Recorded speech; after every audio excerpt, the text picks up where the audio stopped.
여러분 안녕하십니까? 요한계시록, 비밀의 문 요한계시록, 읽으면서 열어가는 비밀의 문 요한계시록을 지금까지 16장까지 읽었습니다. 이제 오늘부터 이 시간에는 계시록에 나오는 17장에 있는 이 요한계시록의 말씀을 우리가 함께 살피는 시간이 되겠습니다. 저는 요한계시록 17장을 이렇게 읽을 때, 또 여러분들과 같이 요한계시록 17장을 살펴볼 때는 특별한 마음의 각오와 또 그런 이 감회, 그리고 결심이 있다는 것을 미리 말씀드릴 수밖에는 없네요.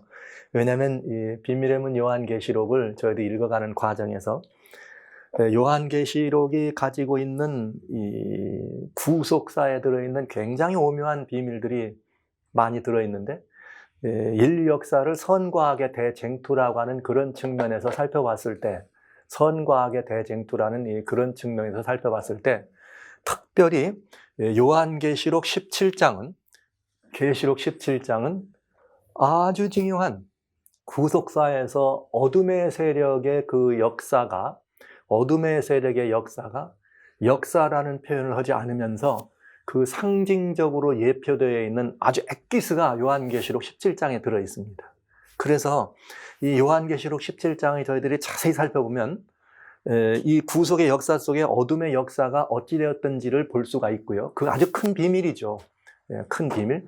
그러면서 이것이 앞으로 우리가 지금 현재 17장을 읽고 있는 계시의 현 시점에서 앞으로 일어날 일에 대해서 아주 사실은 정확하게 이 말씀을 우리들이 읽을 수 있도록 되어 있어요. 그러니까 이 요한계시록 17장을 저희가 자세히 살펴본다는 것은 매우 의미 있는 일입니다. 그 대신 또 조심스럽죠. 왜냐하면 이 조심스러운 데는 두 가지가 있어요. 무슨 두 가지냐? 우선은 계시의 말씀을 현실적으로 적용하거나 현실과 비교해서 맞춰볼 때는 굉장히 주의가 필요합니다. 굉장히 주의가 필요해요. 그건 뭔가?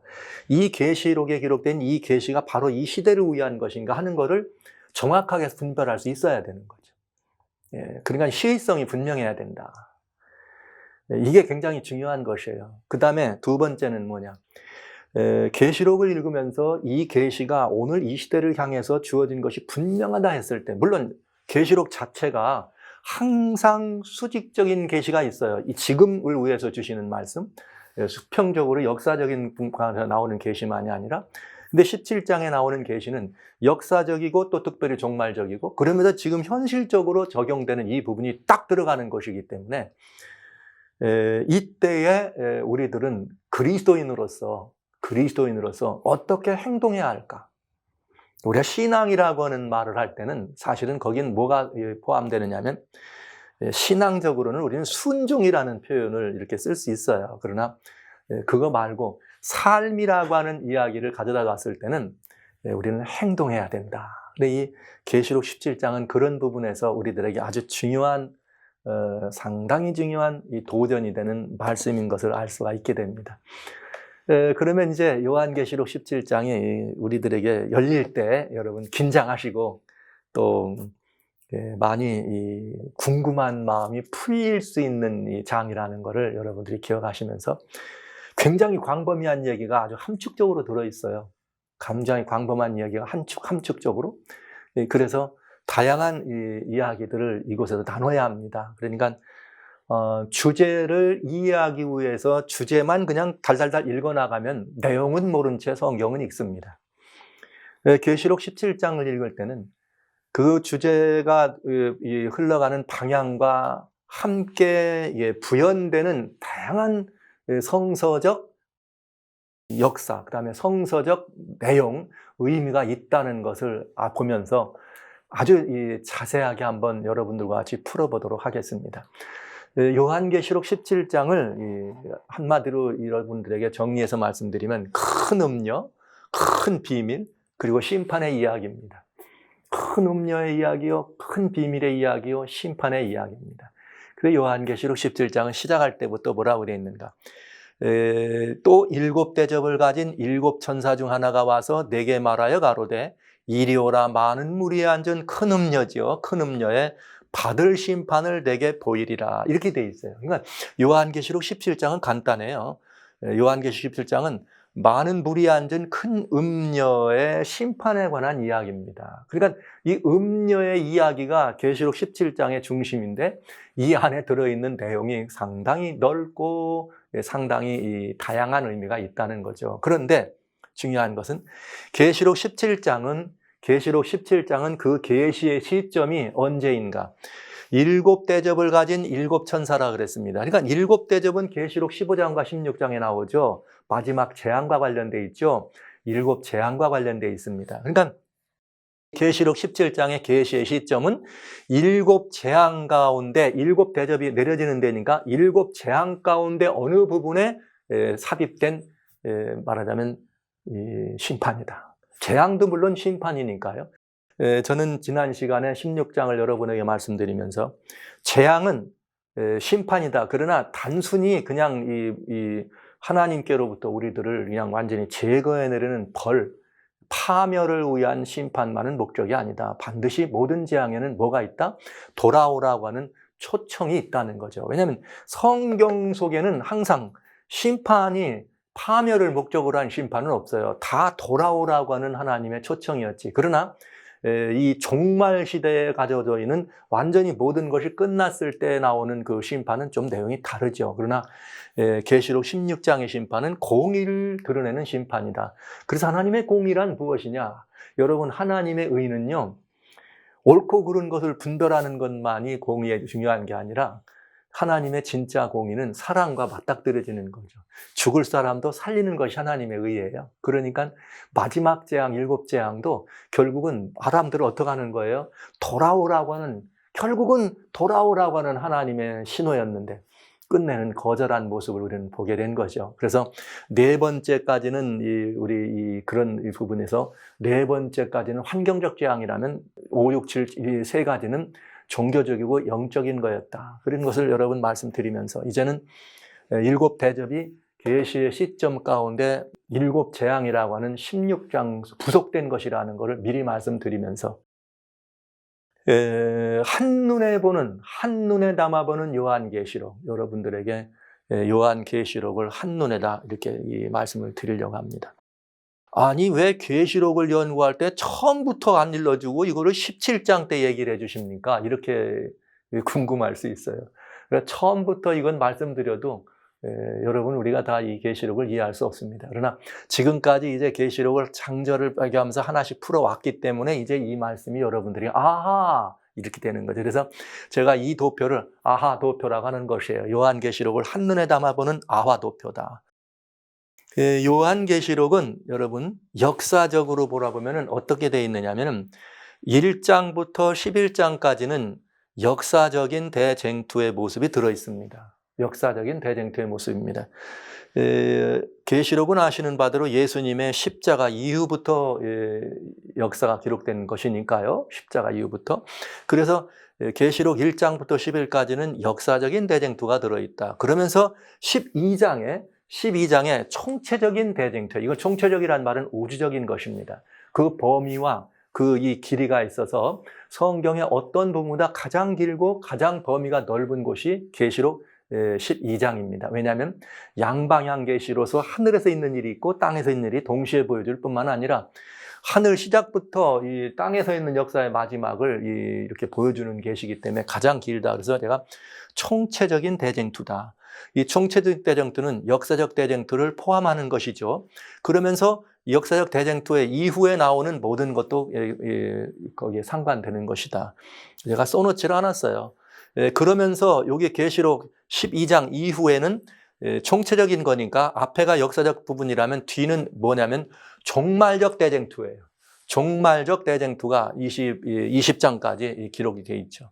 그러나 그 종말적 대쟁투란 말을 제가 쓰지 않고 그 종말적 대쟁투 안에 일어날 일들을 여기 이렇게 기록해 놨습니다. 이게 내용입니다. 그러니까 저는 성도 여러분들이 요한계시록을 어렵다, 무서운 책이다, 힘든 책이다 이렇게 이해하시지만 그렇게 이해하지 마시고 이 도표 하나만 마음에 찍어 두시면 됩니다. 도표 하나 마음에 찍어 두시면 한눈에 요한계시록을 다 보실 수 있어요. 자, 보실까요? 그래서 종말적인 부분에서는 종말적인 부분에서는 요 십자가로 기록되는 붉은 줄 아래는 어둠의 역사고 위는 선의 역사입니다. 그래서 계시록 12장 이후에는 어떻게 되어 있는가? 계시록 13장이 어둠의 사단의 지상 대리자, 곧 짐승의 우상을 서게 하는 그런 사건들이 어떻게 전개되는지가 들어있고, 요한계시록 14장은 참성도를 통해서 영원한 복음이 선포되는 과정이 들어있습니다. 참성도 14만 4천이 나오게 되어 있고요. 그러면서 14장이 뭐냐면 심판의 기별이에요. 그래서 여기 심판의 기별이 끝나게 되면 15장과 16장에 뭐가 나오느냐? 재앙이 나오면서 심판이 나오죠. 그러니까 계시록 13장까지 어둠의 세력도 사실은 끝장이에요. 어둠의 세력도 끝장. 그래서 여기 계시록 어둠의 세력 끝장인데 15장과 16장이 또 어둠의 세력에게 떨어지는 공의의 심판. 공의의 심판. 그 다음에 여기 20장은 공의의 심판이 아니고 이건 뭐냐? 하나님의 절대 주권이 드러나는 심판입니다. 굉장히 차이가 있어요. 그래서 계시록을 보시면 여러분 15장과 16장 속에 포함되어 있는 여기에 어떤 심판에는 다 무조건 여기에 성경을 보시면 이렇게 심판하는 것이 의롭다, 성적적으로 하는 것이 의롭다, 하나님의 공의롭다, 우주도 다 그렇게 화답을 합니다. 그러나 계시록 이것이 끝난 다음에 공의의 심판이 끝난 다음에 여기 절대 주권이 드러나는 주권적 심판에는 그런 표현이 없어요. 하나님의 심판이 의롭다든지 하나님의 심판이 뭐 이런 표현이 없습니다. 그거는 하나님의 절대 주권적인 그런 이 하나님의 심판이기 때문에 그렇습니다. 그러니까 공의의 심판이라고 하는 말은 어떤 심판이냐? 모두가 다 함께 보는 것이다 이거죠. 모두가 다 볼 수 있다는 거예요. 옳고 그른 것을. 그래서 공의의 심판은 그런 이 부분인 것을 우리는 알게 되죠. 그 다음에 이렇게 해서 계시록 15장과 16장 사이에 이제 그런 하나님의 심판이 내려지는데 그 심판이 7개의 재앙으로 나눠져 있습니다. 7개의 재앙. 7재앙이 나눠져 있으면서 어떻게 7재앙은 구분되느냐? 처음에 4재앙은 환경적인 재앙이에요. 이 환경이라고 하는 건 땅과 사람, 하늘과 땅과 바다와 물들의 근원을 만드신 이를 경배하라고 하잖아요. 계시록 14장에서. 근데 거기가 떨어지면 심판이 내린다 그러잖아요. 그 심판이 하늘과 땅과 바다와 여기 강물 샘이니까 물들의 근원이죠. 하늘과 땅과 바다와 물들의 근원을 향한 심판이 내려지는, 정확하게 볼 수 있어요. 그 다음에 이 5번째 재앙부터는 뭐냐? 3가지 재앙이 들어있는데 거기는 종교적인 것이요, 영적인 심판입니다. 그래서 그러니까 4재앙과 3개의 재앙은 영적인 대환란이다. 그건 어떤 거냐? 음녀, 바벨론에 대한 심판이요, 8째 왕이라고 하는 계시록 17장에 나오는 이 왕에 관한 이야기가 되겠습니다. 그래서 오늘 우리가 바라보는 계시록 17장은 사실은 계시록 16장 속에 들어있는 마지막 여기 6번째 재앙에서부터 시작되는 것이에요. 6번째 재앙. 계시록 17장과 18장은 6번째 재앙부터 시작되는 거다. 그러니까 이건 종교적인 것이고 영적인 거다 하는 걸 여러분 알아두시면 되겠습니다.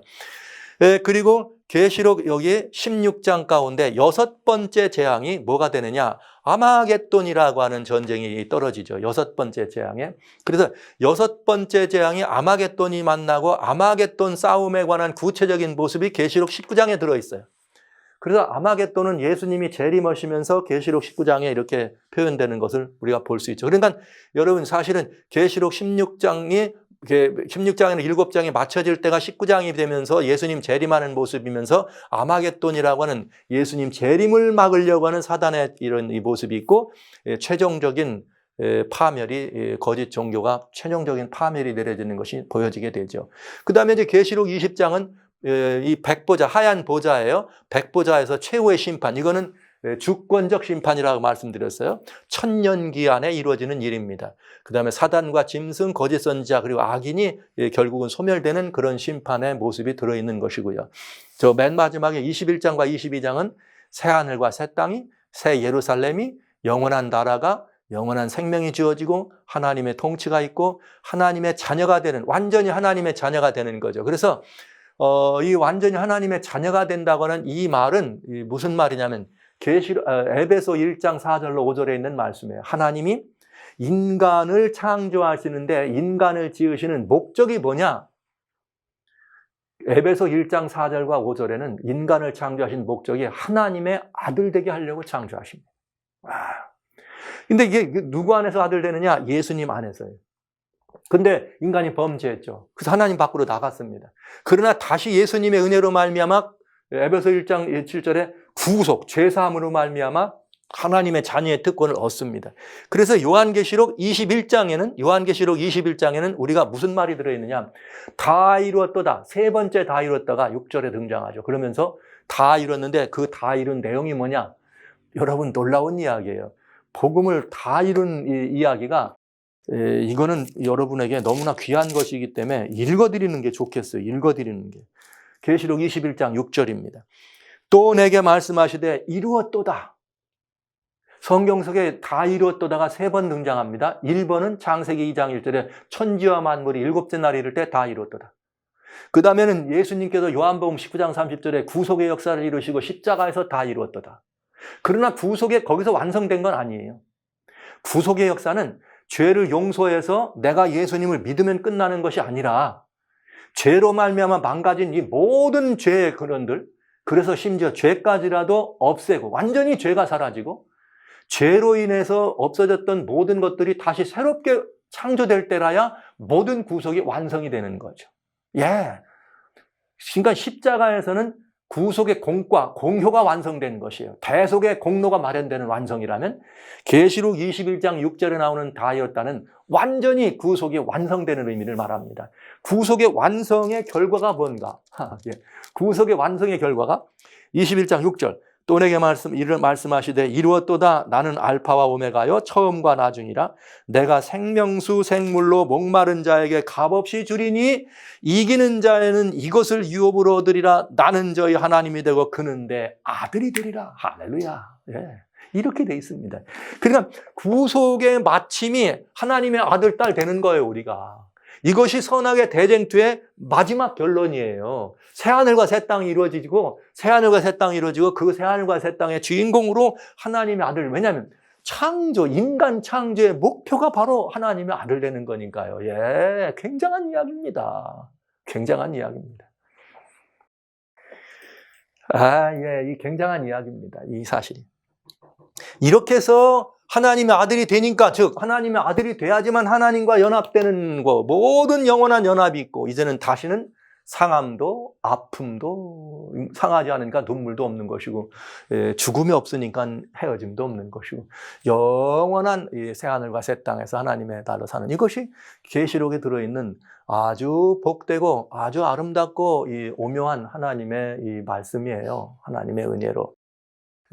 그러면서 특별히 여러분 계시록 1장부터 11장 앞에는 세 가지 중요한 게 있죠. 세 가지 중요한 것, 우리들을 향한 이야기입니다.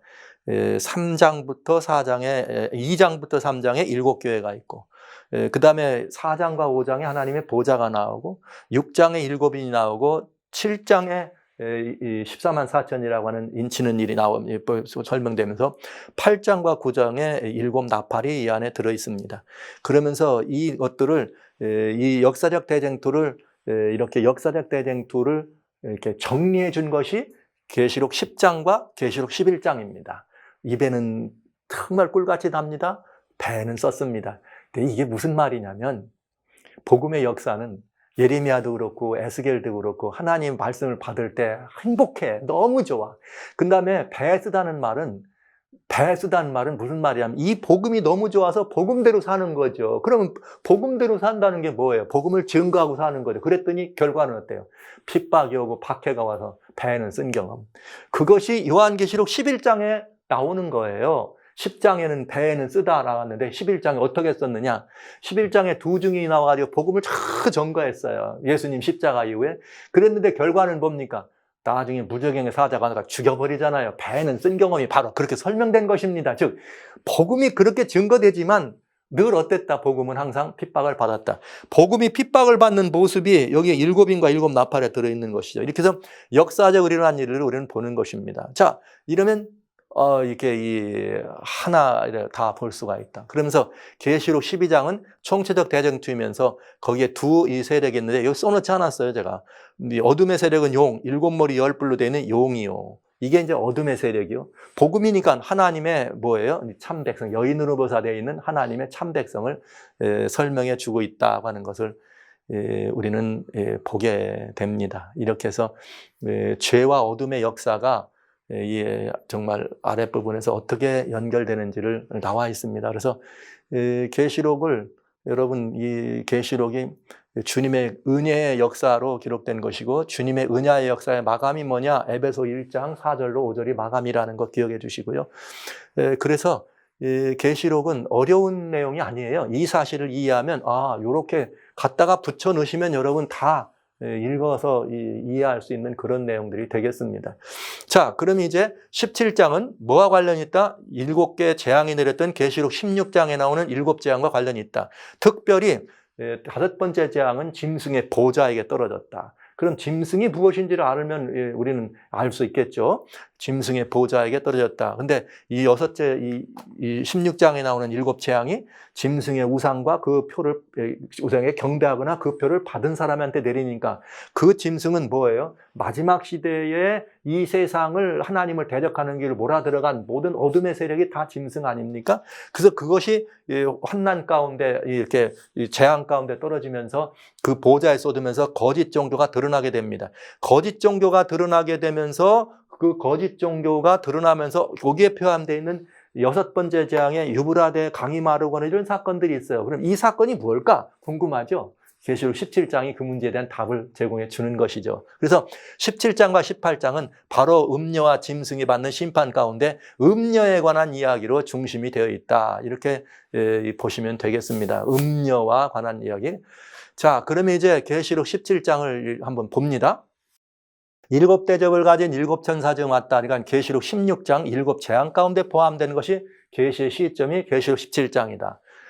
오라 많은 우리에 앉은 음녀에 받을 심판을 내게 보리라. 그러니까 계시록 17장의 전체 내용은 음녀의 심판에 관한 것이다. 근데 음녀가 누구냐?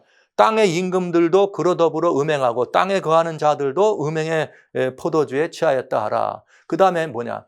포도주에 취했는데 그러면서 이번에는 또 다른 곳으로 성령이 데리고 가는데 어디로 가는가? 이번에는 광야로 데려갑니다. 이 음녀의 실체를 보여주는 거예요.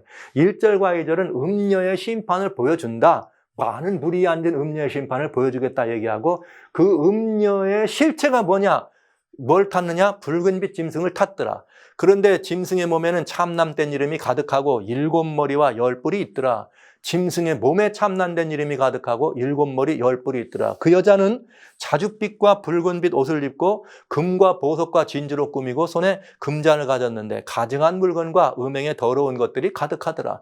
그런데 그 이마에 이름이 기록됐는데 비밀이라, 그 큰 바벨론이라, 땅의 음녀들과 가증한 것들의 어미라 하였더라. 근데 광야로 끌어간 이렇게 성령께서 끌어가서 보니까 7머리 10뿔 가진 붉은빛 짐승을 여자가 타고 앉았더라. 이렇게 되어 있어요. 그래서 내가 이 여자를 보면서 성도의 피와 예수의 증인들의 피에 취한지라. 이건 이상하다 이 말이죠. 내가 그 여자를 보고 기이 여기고 또 그게 기이 여기니 천사가 가로되 왜 기이 여기느냐? 내가 여자와 그의 탄과 7머리와 10뿔 가진 짐승의 비밀을 내게 이르리라. 그러니까 여기에 뭐가 다 등장했는가? 이 여인만 있는 것이 아니라 여자와 짐승이 여기 동시에 나타나는 것을 우리는 보게 됩니다. 그래서 여자가 누구인지 알고 이 짐승의 비밀을 알면 이 하나님을 대적한 세력들에 대한 총체적인 의미죠. 그러니까 이게 상징적인 의미니까 이 상징적인 의미를 이해하려면 이게 계시의 마지막 순간에 나온 것이기 때문에 굉장히 많은 역사적 백그라운드가 그 안에 포함되어 있지 않겠어요? 그래서 계시록 17장은 어떤 식으로 되어 있느냐? 음녀에 관한 비밀이 2절부터 6절까지 있다면 이 7머리 10뿔 가진 짐승의 비밀이 7절부터 13절에 있고요. 그 다음에 음녀와 짐승을 향한 이 심판이 14절부터 18절 이렇게 해서 세 부분으로 계시록 17장이 나눠져 있습니다. 그러면 이제 우리 하나씩 음녀의 비밀에 대해서 한번 살펴봐야 되겠어요. 금잔을 가지고 자줏빛 옷을 입고 이렇게 진주로 각종 진수로 자기를 꾸민 음녀는 누구일까? 여러분 음녀 그러면 그냥 얼른 쉽게 하울것이니까 이렇게 타락한 여인 그러면 우리는 되겠죠. 그러나 성경이 여기서 말하는 음녀는 단순히 그저 정조를 잃어버린 정조가 없는 그런 여자만을 의미하는가? 인생이란 모습으로. 물론 그것도 포함되겠죠. 음녀니까. 그러나 그저 몇 가지만, 여러 군데 있지만은 그저 몇 가지만 여러분에게 말씀드리면 이렇게 돼 있네요. 출애굽기 34장 16절에 보면은 내가 그들의 딸로 내 아들들의 아내를 삼음으로 그들의 딸들이 그 신들을 음란히 섬기며 내 아들로 그들의 신들을 음란히 섬기게 할까 하면 이게 무슨 말이냐. 이 이스라엘 사람들이 가나안 땅에 들어가면 가나안 땅을 더 정복할 때 다 몰아내라. 만약 몰아내지 않으면 이런 일이 있겠다 이거예요. 이방신을 어떻게 한다는 거예요? 섬기는 일에 이렇게 하나님을 떠나서 이방신에게 넘어가는 이것을 이 음란히 섬기는 이게 음녀다. 에스겔서에서는 좀 더 구체적으로 말해줬죠. 내가 이같이 당할 것은 뭐냐? 내가 음란히 이방을 줬고 그 우상들로 더럽혔음이로다. 그러니까 음녀라고 하는 건 뭐냐면 이방신이요 우상이요 그 다음에 그렇게 이 거짓된 종교나 신앙을 추구하는 그런 백성들을 음녀라고 얘기한 걸 알 수가 있어요. 호세아서에서는 저희의 행위가 저희로 자기 하나님에게 돌아가지 못하게 하나니 저희 행위가 하나님께 돌아가지 못하게 한다. 이 굉장히 중요한 말입니다. 이는 음란한 마음이 그 속에 있어 여호와를 알지 못하는 까닭이라. 음란한 마음이 있다. 하나님을 떠난 마음. 그래서 한마디로 요약하면 음행이라고 하는 것은 음녀의 음행이라고 하는 것은 우상을 숭배하거나 다른 신을 섬기는 것을 설명해주고 있다. 그러니까 하나님, 야훼 하나님이 아니라 다른 신을 이야기하는 것을 알 수 있어요.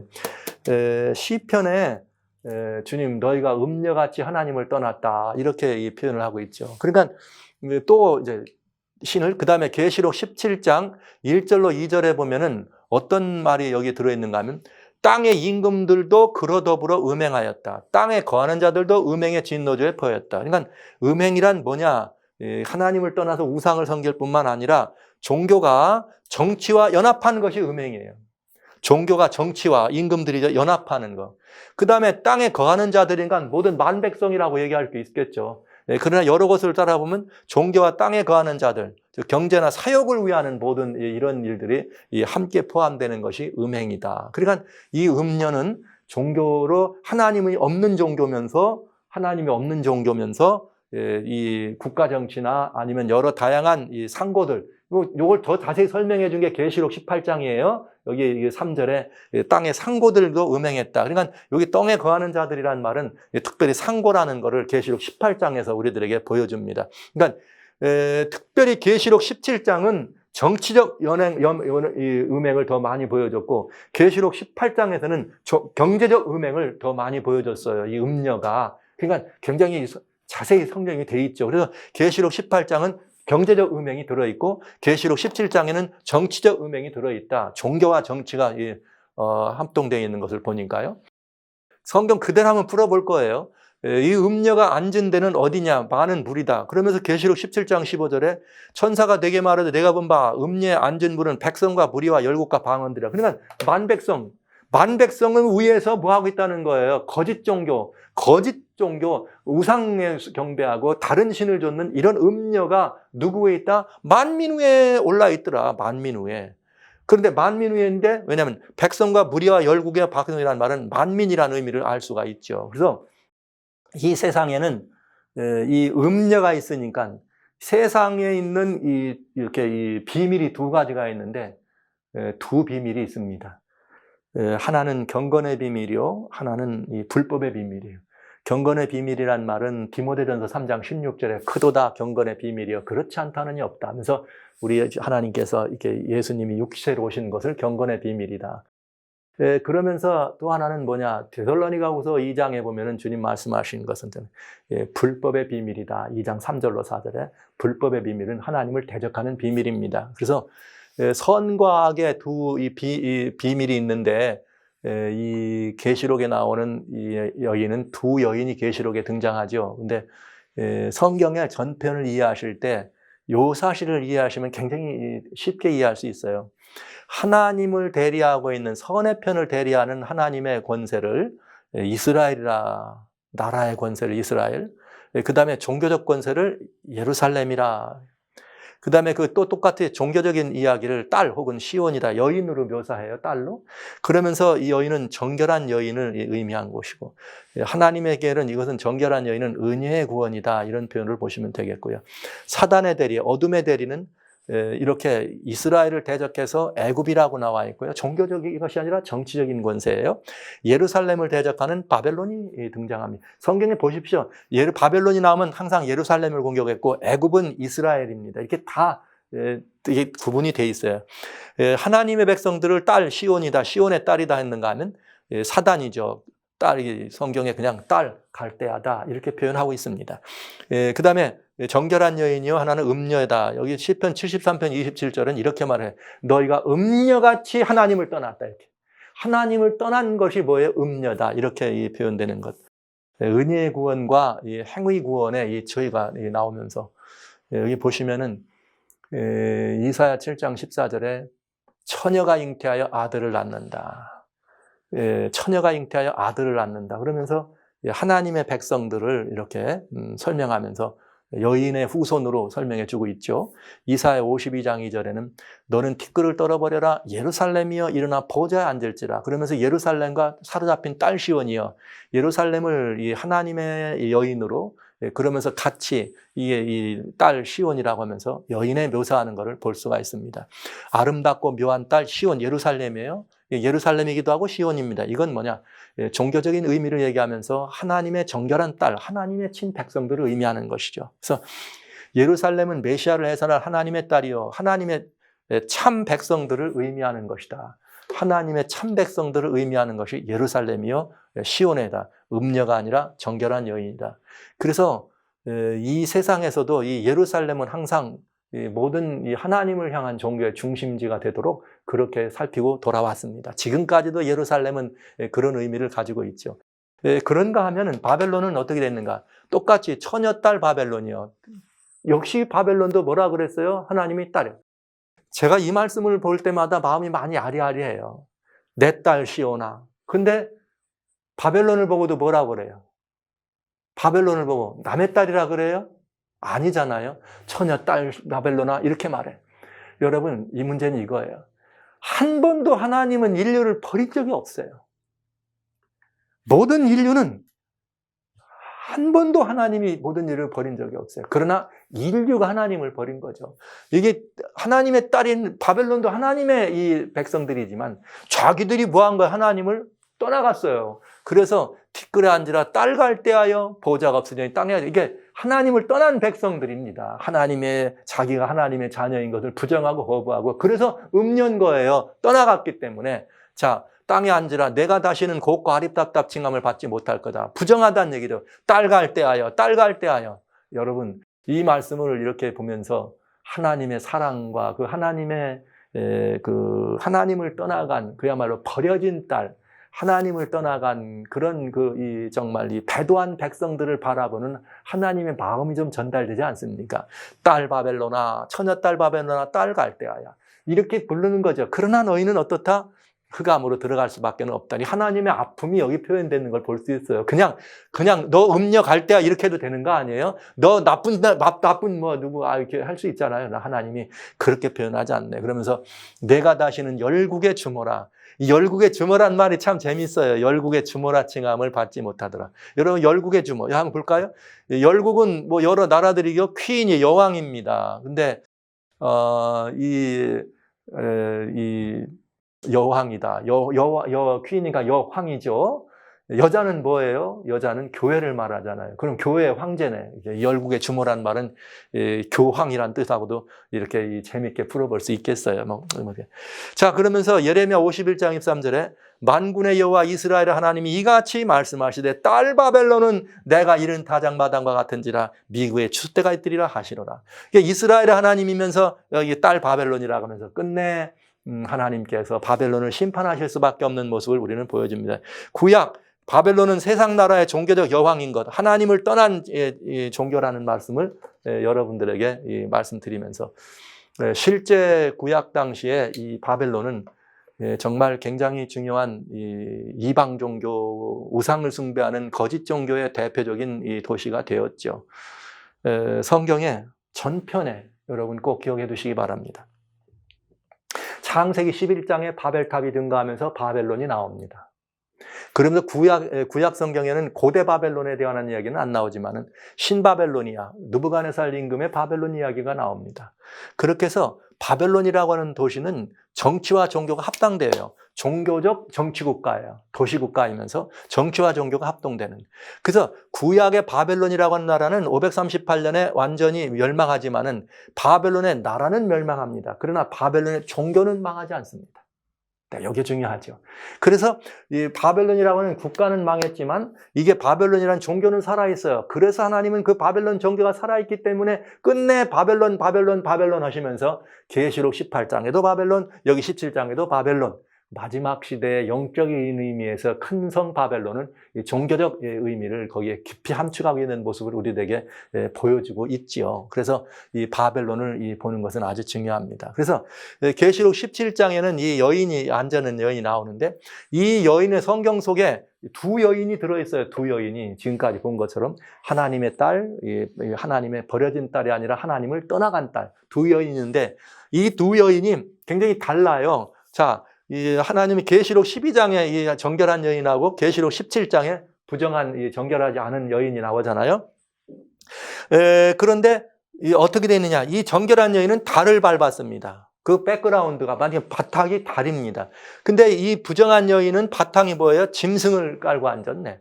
자, 그런데 이 여인은 해를 입었습니다. 이 여인은 해가 아니에요. 자줏빛 옷으로 입었습니다. 자줏빛 옷을 입었어요. 그 다음에 이 정결한 여인은 면류관을 썼는데 여기에 별이 달려있는 번쩍거리는 별이 달리는 면류관을 썼고 음녀는 면류관 대신에 뭘 썼느냐? 진주와 각종 보석으로 이렇게 치장을 하고 금잔을 가졌습니다. 그러니까 이 두 모습을 자세히 보면은 이 음녀가 어떤 성격인지를 우리는 알 수 있어요. 그래서 여기 잠깐 요거까지 한번 이 시간에 보도록 하죠. 이게 정말 큰 비밀인데 성경 속에는 두 여인이 나왔어요. 딸 시온, 딸 예루살렘. 하나는 딸 바벨론, 딸 갈대아. 같은 이야기죠. 그런데 여기 이 두 종교요, 이 모든 것들은 그 행세하는 모습도 다를 뿐만 아니라 그 존재하는 존재 자체의 의미도 다르다는 것이죠.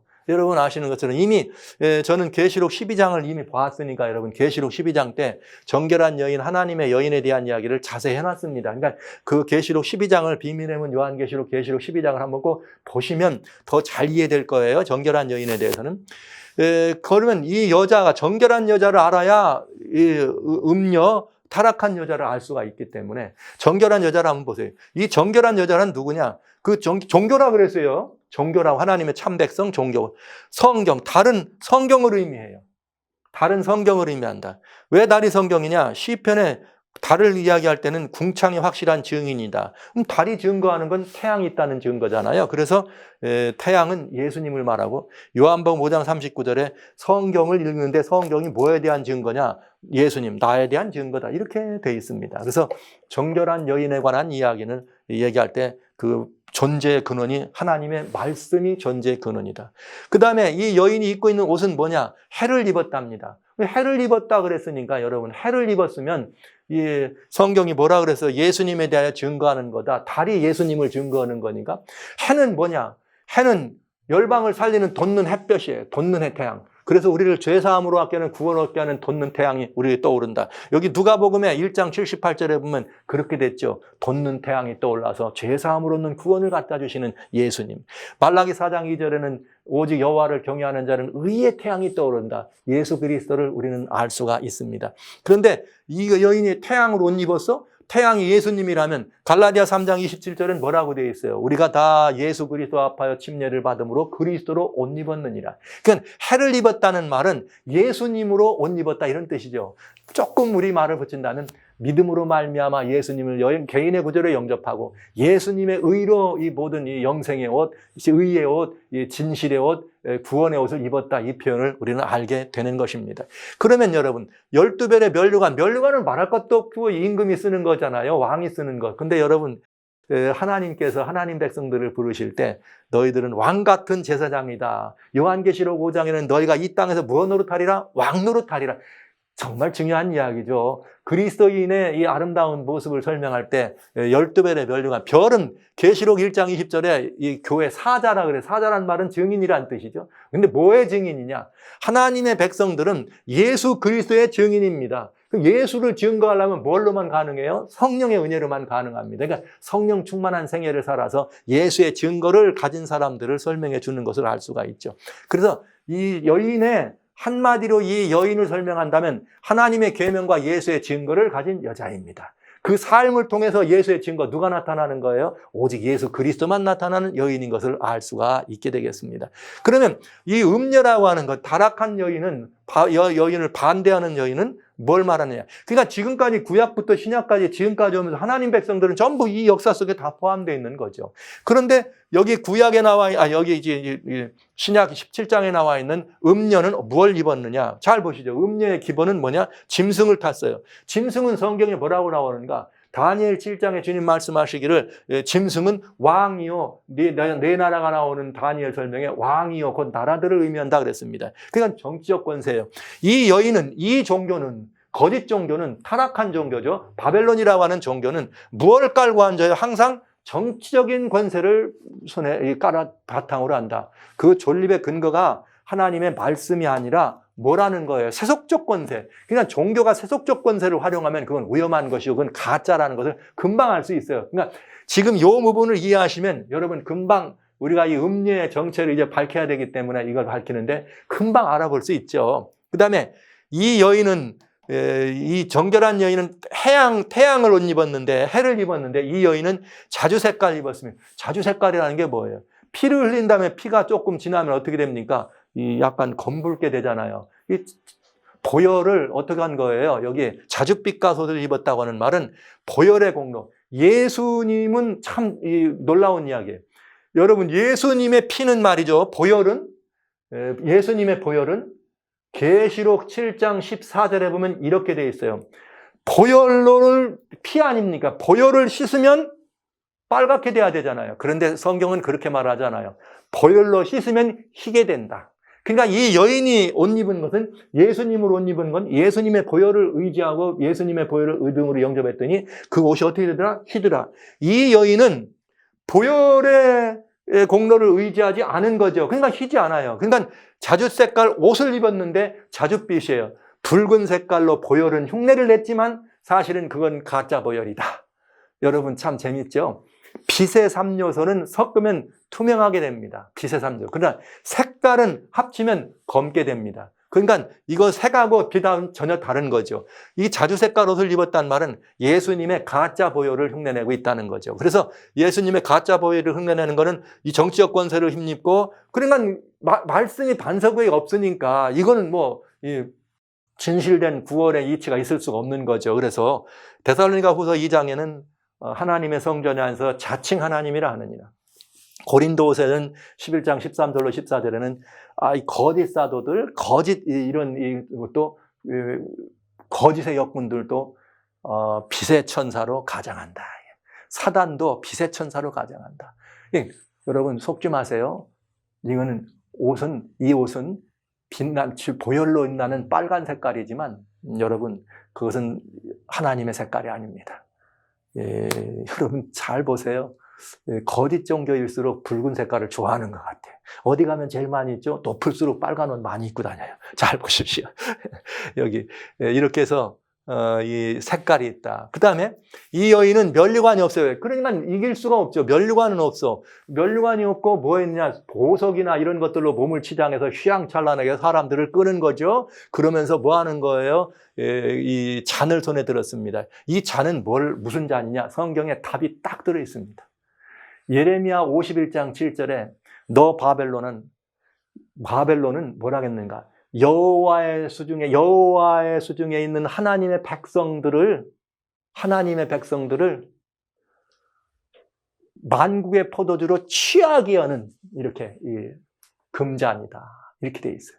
그러니까 여러분 하나님 백성들을 하나님께로부터 떠나고 이탈하게 하는 그런 이 거짓된 포도주, 그러니까 거짓된 가르침, 포도주니까 여러분, 예수님이 주신 포도주는 생명의 포도주지만 이 포도주는 파멸의 포도주입니다. 이것이 금잔에 가득해서 만국을 취하게 하는 것이다. 그러니까 여러분, 금방 우리는 이 정체에 대해서 알 수 있습니다. 이 땅에 존재하는 다양한 종교가 있습니다. 이 모든 종교가 정치와 합동되고 연합해서 종교적 이슈를 이렇게 어떤 누구들에게 강요한다면 그건 기본부터가 잘못된 것입니다. 하나님의 참된 종교는 어디에서 능력이 나오는가? 하나님의 말씀에서 나옵니다. 그래서 주님은 말씀하십니다. 오직 하나님 나라는 말에 있지 않다, 능력에 있다. 그러니까 하나님의 말씀은 바로 능력의 말씀이라는 사실을 우리는 알게 되는 것이죠. 그리고 하나님의 교회는 늘 예수님의 의의 옷을 입었기 때문에 항상 빛나는 순결한 모습으로 나타날 수가 있다. 그러나 어둠의 종교요, 거짓 종교는 보혈의 공로를 인정받은 것처럼 보혈의 모습을 가장하고 보혈의 모습을 흉내내지만 그건 가짜다. 여러분, 예수님의 보혈이 없는 종교다 이 말입니다. 예수의 보혈이 없으면 그건 바벨론이다 이 뜻입니다. 예수님의 보혈이 없이는 아무리 휘황찬란하게 가장을 한다 할지라도 그건 바벨론이다 이런 의미가 되겠습니다. 하나님의 종교는 성령이 충만해서 성령이 하시는 일이 뭐예요? 예수님 것을 가지고 어떻게 하는 거예요? 예수님의 영광을 높이고 사람들을 진리로 이끕니다. 그러니까 성령이 하시는 일은 그렇게 해서 성령의 증인들이 나타나게 하는 거죠. 그러나 어둠의 종교는 그렇게 하지 않습니다. 가짜와 거짓 것으로 만국을 취하게 하는 것이죠. 이것을 에베소서는 그런 말씀으로 했어요. 공중권세 잡은 자, 그건 불순종의 영이요 미혹하는 영으로 세상을 미혹하는 진노의 포도주라는 사실을 우리는 알게 되는 거죠. 그래서 이 비밀이지만 참 종교와 거짓 종교의 실상을 우리는 그 백그라운드를 이 모습을 통해서 이 종교는 바로 이런 모습이구나. 가짜는 분명히 세속적인 이 모든 세력과 권세와 합동한 사람, 존재입니다. 가짜는 하나님으로부터 온 진리가 아닙니다. 섞인 것이 있는 포도주, 파멸의 포도주일 뿐입니다. 가짜는 보이기에는 아름답고 보이기에는 예수님 같을지라도 그는 적그리스도다. 하나님, 예수님이 아니라 하나님이 아니라 적그리스도여 거짓 종교라는 사실을 우리는 알 수가 있게 되는 거죠. 바로 그것이 음녀의 모습이었고 그 음녀의 정체가 무엇라는 걸 우리들에게 단적으로 보여주는 사건이었습니다. 그래서 우리는 이 음녀가 어떻게 될 것이냐 하는 것을 보게 되는 것이죠. 그리고 이 음녀는 7머리 10뿔을 가진 짐승 위에 있습니다. 근데 우리는 이 짐승의 정체와 비밀을 이제 보면은 완전히 음녀가 누구인지를 알 수가 있겠네요. 자, 이번 시간은 여기까지만 하겠습니다. 7머리 10뿔의 비밀을 이제부터 또 밝히려면 이렇게 성경 역사가 많이 들어가니까요. 이렇게 밝히고 오늘 저희는 음녀의 정체를 먼저 말씀드렸습니다. 음녀의 정체가 무엇인지를 안다 이 말은 음녀가 누구냐를 아는 게 있지 않아요. 내가 음녀의 붉은 옷을 나도 입은 것 아닌가 나를 살펴볼 수 있어야 돼요. 여러분, 내가 입은 이 옷이 참 예수 그리스도로 입은 옷인가를 돌아보시기 바랍니다. 내가 서 있는 이 삶의 모든 근거와 바탕이 오로지 하나님의 말씀이 내 삶의 근거와 바탕이 되어 있는지를 살펴보시고 돌아보시기를 바랍니다. 그래서 이 말씀과 살펴보는 이런 모든 것들이 우리들을 이렇게 다 이끌어가는 그런 근원이 돼야 돼요. 제가 여기 고린도전서 4장에 있는 말씀 20절에 이렇게 되어 있어요. 하나님 나라는 말에 있지 않다, 능력에 있다. 그러니까 우리가 하나님의 말씀을 우리의 이 모든 것들의 근원으로 삼았다면 우리는 능력의 주인이 될 수 있다는 말을 할 수 있는 거죠. 나는 어떤 사람입니까? 내 생각이나 내 가치관이나 나의 어떤 이런 것들을 가지고 사람들을 끌어요? No, 그게 아니라 오직 예수님 것을 가지고 예수님께로 사람들을 이끌어가는 성령의 증인인가 이걸 생각해 보라는 거죠. 그러니까 음녀의 정체가 뭐냐를 아는 것도 물론 중요한 일이지만 이 성경을 이해하기 위해서 중요한 것은 음녀가 누군지를 알면 정결한 여인이 누군지를 아는 것이고 나는 어느 편에 서 있는 사람인가를 깨닫게 되는 것입니다. 모쪼록 정숙한 여인, 하나님의 친백성의 모습으로 우리가 다시 한번 갖춤 있게 하시고 내 안에 이런 음녀의 모습이, 내 안에 이 음녀의 모습이 조금이라도 있다면 나의 외적인 어떤 것들로 사람들을 나의 지식이나 나의 어떤 이런 모든 어떤 갖춤이나 나의 재능을 가지고 사람들을 끌고 있는가 아니면 하나님의 말씀과 말씀의 능력으로 사람들을 끌고 있는가 그래서 성령의 이 권능이 나타나는 사람인가 이런 것들을 살펴볼 수 있는 좋은 계기가 됐으면 좋겠습니다. 자, 그럼 이제부터는 7머리 10뿔, 이 7머리 10뿔이 무엇이며 그 10뿔 위에 여인이 앉았다고 하는 것 이것에 대해서 지금부터 그럼 또 살펴보도록 하겠습니다.